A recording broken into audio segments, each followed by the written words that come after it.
Jadi, kalau saya melihat bahwa dari sisi sektorial ini kan memang, sudah membutuhkan ya, ini sebenarnya, cukup complicated ya kita menjelaskannya. Jadi dari sisi sektorial itu demand for credit itu memang sudah mulai ada pemulihan karena kemarin sempat, di bulan-bulan lalu tuh kalau kita bicara dengan perbankan, itu banyak, klien-klien yang melunasi ya. Jadi, karena mereka ada kelebihan cash pasca commodity boom kemarin itu pelunasan sehingga kredit sempat down ke angka 8, tapi sekarang naik lagi seiring dengan peningkatan aktivitas ekonomi terutama sektor-sektor yang terkait dengan mobilitas masyarakat ya, itu kan membutuhkan juga juga sektor pertambangan yang memang sedang boom. Nah, itu, ada perbaikan kredit di situ karena memang ada demand yang meningkat. Nah, namun di sisi yang lain dari sisi DPK ini kan menggambarkan, satu likuiditas, kemudian behavior masyarakat terhadap produk-produk perbankan. Nah, kita perlu ketahui juga bahwa, dana-dana ini kan memiliki substitusi ya. Jadi, ada kemungkinan juga memang, akibat dari commodity price normalization, artinya sumber likuiditasnya sudah berkurang karena commodity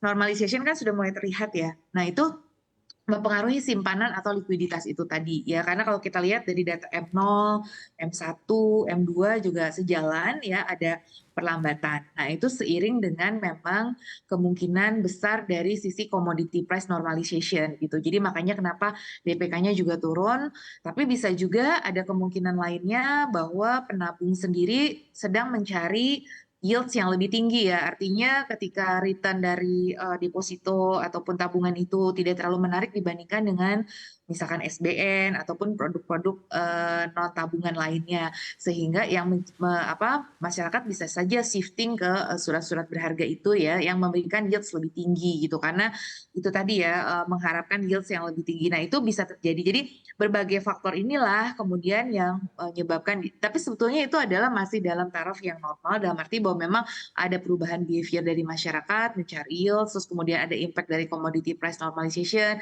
dari sisi kredit juga mulai meningkat lagi pasca kemarin perusahaan-perusahaan sudah melakukan, perubahan dari sisi bahwa mereka, tadinya lebih banyak juga menggunakan dana sendiri akibat, ada profitability dari windfall gitu kan. Nah, tapi sekarang udah mulai butuh lagi untuk melihat juga mungkin ekspektasi ke depan ekonomi yang akan semakin meningkat. Nah, itu kemudian mereka mulai meningkatkan kreditnya. Jadi itu memang ada bisa terjelaskan ya dari sisi DPK, kemudian dari sisi, kreditnya, seperti itu.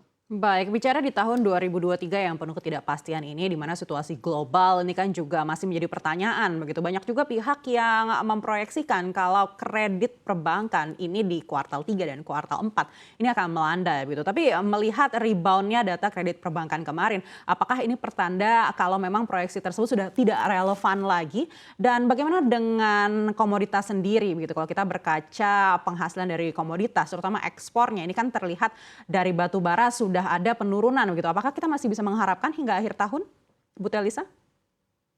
Iya, jadi kalau saya melihat bahwa, harapan itu masih tetap ada ya karena, memang gini, kita tuh masih ekonominya masih tumbuh, fundamental kita masih baik, cuma memang ada normalisasi atau perlambatan itu memang terjadi karena dari sisi globalnya sendiri ternyata kan kita lihat beberapa negara sudah mulai memasuki resesi, IMF, World Bank juga sudah meng-cut beberapa, bahkan sampai kemarin World Bank itu 2,1 ya, IMF masih 2,7 gitu atau 2,8 global. Tapi ini kan karena Cina itu tidak semengembirakan yang kita harapkan, Jerman memasuki technical recession bersama dengan New Zealand juga. Jadi beberapa negara besar itu juga mengalami resesi. Nah, Cina yang merupakan mitra dagang ekspor kita ternyata pertumbuhannya tidak semengembirakan. Jadi artinya memang dari sisi global driver pertumbuhan ekonomi kita memang agak perlambatan. Nah, tapi kan kita masih punya harapan di domestik sendiri seiring dengan mobilisasi masyarakat yang semakin membaik ya. Itu juga ya kalau kita lihat liburan kemarin aja misalkan ya, masyarakat sudah mulai revenge for holiday-nya itu kelihatan,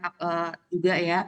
Nah, harapannya nanti digenjot makin tinggi lagi dari sisi government spending-nya juga membaik. Nah, seandainya kuncinya di government spending itu bisa membaik, nanti kan ini juga tahun pemilu ya, kita harapannya juga di kuartal 2, 3 ini, kuartal 3, 4 ini, pemilunya sudah lebih jelas arahnya sehingga itu bisa create economic multiplier effect juga gitu. Nah, Pak Dodi, apakah ada indikasi memang karena kita tahu juga masih banyak juga kasus PHK dan kemungkinan PHK ke depannya di sisa 2023 ini, sehingga masyarakat ini mungkin lebih mengandalkan tabungannya sehingga DPK-nya juga tumbuh, melambat? Saya tadi coba lihat datanya LPS ya. Jadi LPS itu punya data piring. Jadi di bawah 200 juta itu yang kita katakan retail ya. Jadi yang nominal di bawah 200 juta. Sebenarnya periode di awal tahun ini flow masih tumbuh positif. Jadi tumbuhnya sekitar 2-3%. Seperti itu. Jadi dengan demikian fenomena mantap tadi itu ya, kok saya belum nggak lihat ya bukti empirisnya ya. Jadi saya nggak bisa mengatakan bahwa pertumbuhan DPK itu bersumber dari masyarakat yang sudah mantap ya seperti makan tabungan ya. Itu satu. Dan yang kedua, porsi terbesar dari DPK itu justru bukan berasal dari masyarakat retail ya. Itu berasal dari korporasi besar. Jadi sekitar 40-50% DPK yang ada di Indonesia itu berasal dari tabungan, dana yang nggak digunakan oleh korporasi. Sekitar 30% berasal dari retail individual, rumah tangga, seperti itu. Jadi kalau melihat mereka yang berada di segmen retail tadi nggak bergerak ya, seperti itu, mungkin juga tadi seperti kata Bu Telisa tadi geser ya. Tapi saya kira mungkin juga belum banyak karena sekarang bank-bank juga sudah mulai menaikkan suku bunga sehingga perbedaan antara suku bunga SBN dengan deposito nggak gede-gede banget ya. Jadi saya melihat suku bunga simpanan itu yang spesial rate ya itu naiknya sudah lumayan 100 basis point lebih. Ya, jadi seperti itu. Jadi kalau melihat seperti ini mungkin dugaan saya pertama dari korporasi yang sudah menggunakan tabungan mereka yang sebelumnya menimbulkan DPK tumbuh dengan kencang selama pandemi, sekarang itu digunakan.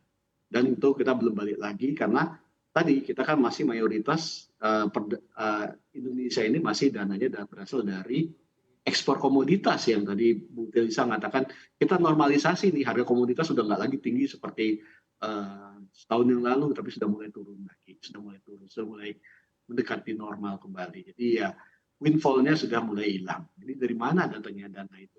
Ya nggak ada. Kita mulai ngelihat itu. Tapi nanti kalau bisa pertumbuhan kredit bisa naik, ya moga-moga.